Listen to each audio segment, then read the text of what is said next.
Alec Greedy's apples.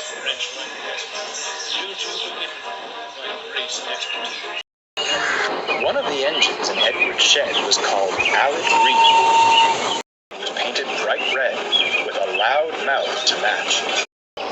He never seemed to take much notice of Edward, but everyone took notice of Alec Greedy. He had to, or he simply wouldn't stop boasting about himself. Look at you all, painted in drab greens and mournful blues. Lucky I'm here to bring some vibrance to this shed. Edward chuckled quietly. The others I'd like groaned, to see you definitely. do my work without falling to pieces. Thank you. I'd say you're lucky I'm here. One morning, Alec Greedy felt very pleased with himself. He'd kept to time, and the passengers told him how splendid he looked. He arrived at the shed and found Gordon being ready for his afternoon train. Off to fail spectacularly with another goods train, are you? Alec guffawed.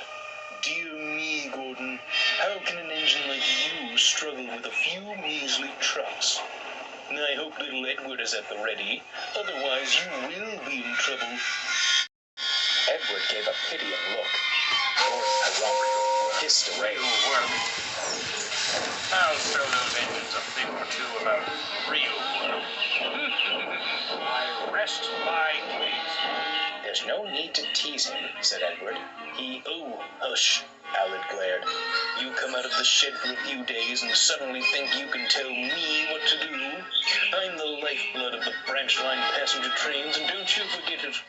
My grace and expertise, I'll have the express. Oh, is that why the coaches needed their coupling hooks mended when I went to fetch them?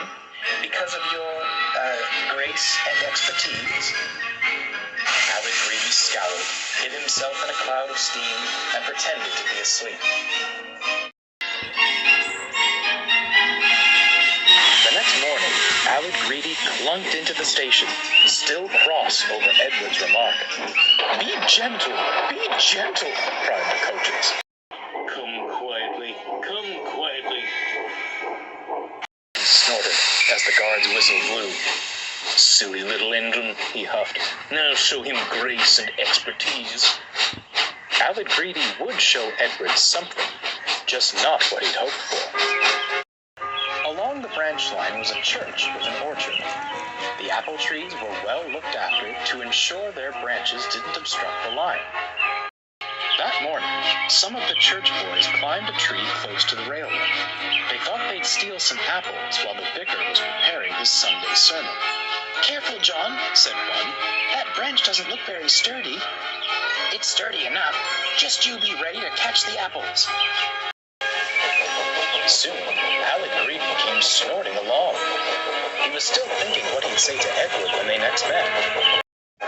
Come along, he puffed. The boys saw him approaching. Startled, they scrambled frantically down the tree. The branch John stood on couldn't bear the weight any longer. As it jumped, it snapped, still clinging to the trunk, but dangling over the railway line. Come along, snarled Alec. Hearing the thud, the driver stopped the train. When he and the firemen came around front, they laughed until they cried. That's one way for us to get some peace and quiet, eh? Cackled the fireman. Apples were stuck in Alec Greedy's teeth. They and the branch muffled his cries of indignation. Serves him right. All that boasting gave me a terrible headache, smirked the driver. All day, Alec Greedy traveled up and down the line, the apples and the branch staying firmly in place. The passengers didn't think him splendid now. They erupted with laughter as he passed. Alec's face turned as red as his paint. Unlike the passengers, the vicar wasn't laughing when Alec next passed the orchard. Give me back my apples, you thieving engine! Alec tried to apologize, but all that came out was muffled gibberish. When the fat director visited the shed that night, he wasn't laughing either. This wasn't your fault.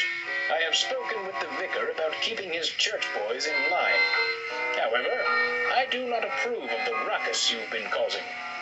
You will stay as you are. Perhaps a night of quiet reflection will set you straight. He spun on his heel and strode away. The other engine snickered. I say, little Edward, winked Gordon, how does the old saying go? An apple a day keeps the director away. It seems several bushels couldn't keep him from Aled, chuckled Edward. Aled Greedy had certainly gained expertise about apples, but felt far from graceful.